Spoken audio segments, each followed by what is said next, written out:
शिवाय नमस्तुभ्यम दोस्तों। हर हर महादेव।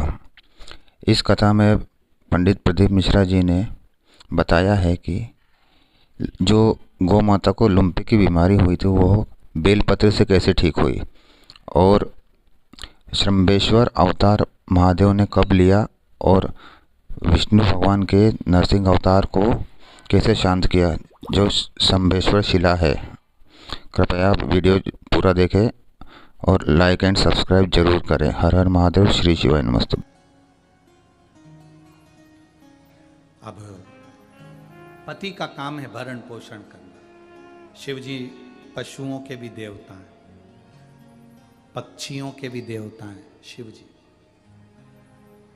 शंकर भगवान पक्षियों के भी देवता हैं, क्योंकि शंकर भगवान ने एक रूप लिया था श्रम्भेश्वर महादेव। कौन से महादेव हैं? श्रम्भेश्वर।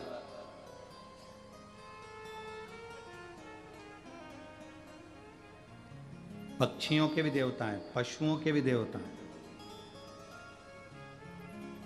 बीच में जब राजस्थान में कथा चल रही थी सालासर जी में, उस समय पर एक बीमारी चल रही थी पशुओं में, लुम्पी की बीमारी, जिसमें गायों के शरीर में गांठ पड़ जाती थी, फुंसियां हो जाती थी और वो तड़पती थी।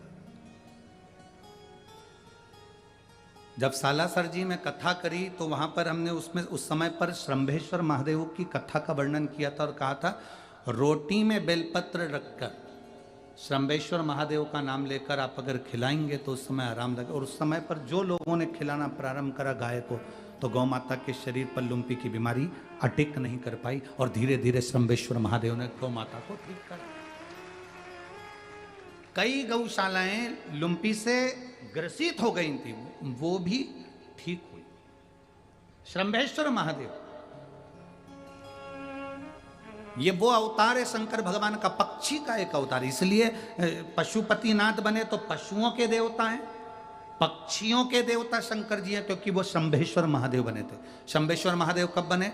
जब भगवान ने नरसिंह अवतार लिया, भगवान विष्णु ने नरसिंह अवतार लिया और उनका गुस्सा कम नहीं हुआ। गुस्सा कम नहीं हुआ, देवताओं ने शंकर जी से जाकर प्रार्थना करी, नारायण का क्रोध कम नहीं हो रहा, आप संभालिए। भगवान शंकर ने कहा मैं पक्षी का रूप धारण करूंगा, नरसिंह भगवान को, भगवान विष्णु को अपने पंजे से उठाऊंगा और उठाकर उनको बद्रिकाश्रम ले जाऊंगा।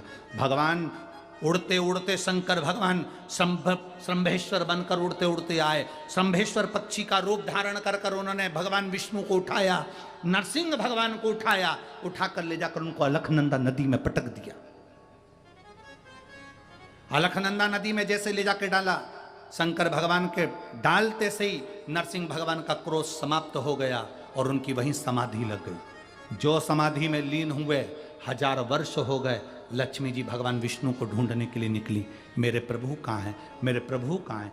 तब मालूम पड़ा कि वो अलखनंदा नदी में तप कर रहे हैं।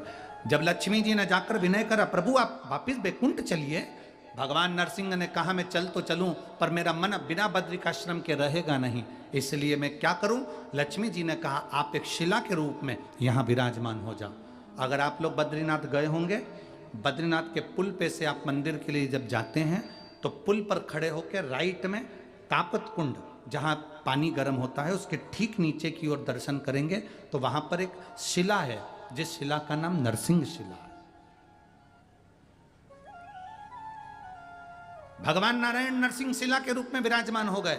नरसिंह शिला के रूप में भगवान विष्णु विराजमान हुए और शिव जी श्रम्भेश्वर बनकर श्रम्भ पक्षी का रूप धारण कर कर उड़ पड़े, तो उनका नाम श्रम्भेश्वर महादेव हो गया। तो पक्षी के देवता भी शिव हैं, पशु के देवता भी शिव हैं, गंधर्वों के देवता भी शिव हैं, मनुष्य के देवता भी शिव हैं, असुरों के देवता भी शिव हैं और देवताओं के देवता भी शिव हैं। देव अधिदेव महादेव है शिव। वो देवों के भी देव हैं, इसलिए उनको महादेव कहा गया। महादेव वो सहज नहीं है, उनको समझना सरल नहीं है।